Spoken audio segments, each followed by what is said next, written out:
Hey everyone, Shastada here. I hope you're having a great day and you're ready for another Spellbreak video. In today's video, I will show you all of the available amulets in the game, as well as tell you why you shouldn't always use the most powerful legendary orange ones, but you should also try the green, blue and purple ones depending on the situation. Same as the gauntlets, the amulets come into 5 different types: common, uncommon, rare, epic and legendary, or as they like said, grey, green, blue, purple and orange.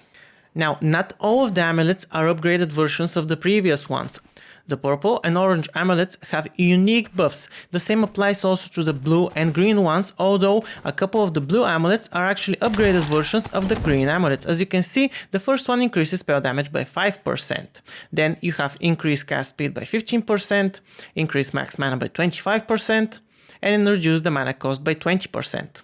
Some of the blue amulets also have these buffs, as I will show you in a bit, although in a little bit more improved versions, because after all they are better and rarer quality. As you can see, the increase here in the mana is by 50, the sorcery cooldown is 35%, the cast increase speed is 30%, and the final amulet actually lets you ignore 15% of the target's armor. Now, when choosing between the green and the blue amulets, you would always pick the blue ones, because after all they are improved versions of the green ones. But when you move further on from the, let's say, the blue to the purple and the orange ones, it becomes very situational which amulet to choose from. It revolves around your strategy and your build. The purple amulets have elemental based bonuses, some of which are tied to the usage of a specific gauntlet. The fire one lets you launch 3 extra small fireballs. The wind one lets you fire extra shears at the cost of 30% less damage. The ice one lets your attack bounce and increases your movement speed while charging it. The lightning one fires back lightnings when you take damage.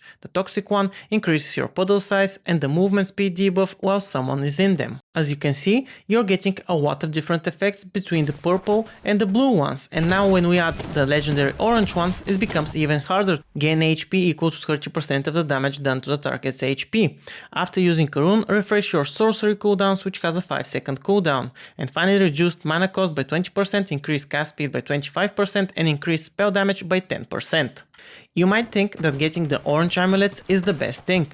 Well, it is not actually so. As mentioned earlier, it all depends on your build, gauntlets, whether you're playing in a solo, duo or a party game, and also the situations that you're in. There's plenty of situations in which I have won the game only using the green or blue items, and I mean about all of them. You have different types of items with different effects, and it all comes down to how well you can combine them and use them in this situation. You also don't know what amulets or what other items you're gonna get from the chests when you start the game. My best advice would be not to focus on specific items, and this applies to everything, not just the amulets, but to focus on a few builds you can play and make a couple of variations to them so that you can cover as many situations as possible. The gauntlets and the class you choose are the best thing to center your builds around, since you have a less random chance to get the ones you need compared to the items. The way I order my builds is class, gauntlets, items.